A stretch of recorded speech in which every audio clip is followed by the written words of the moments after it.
Hello అండి. ఇంకా shape పట్టీలు అయితే జాయింట్ చేసుకుందాము.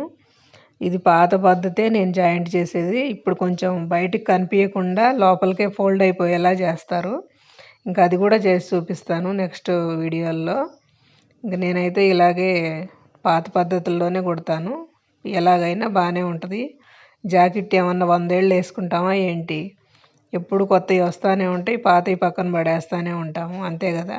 ఎన్ని రోజులు వేసుకుంటాం? మహా అంటే ఒక చీర 2 నెలలు 3 నెలలు, అంతకంటే ఎక్కువ అయితే ఏం కట్టం కదా. మరి ఇంకా ఆ మాత్రం నార్మల్ శారీకి అంత ఫోల్డింగు అవన్నీ ఏమంత అవసరం లేదు. నార్మల్గానే కుట్టేస్తుంటాను. ఇలాగే సింపుల్గా అయిపోయిద్ది. ఈ మాత్రం దానికి తెగ ఇబ్బంది పడిపోతుంటారు.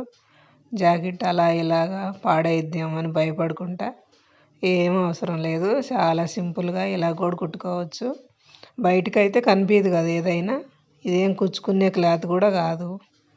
మరి ఇంకా అలాంటప్పుడు ఎలా కుట్టినా సరిపోయిద్ది. ఇంక ఇలాగైతే నీట్గా కుట్టేసుకున్నాను. పైనుంచి కూడా కుట్టేసుకుంటే సరిపోయిద్ది. ఇంకంతే, ఇంకేముంది అంతకంటే. కరెక్ట్గా వచ్చేసాయి చూడండి. వీడియో నచ్చితే చిన్న లైక్.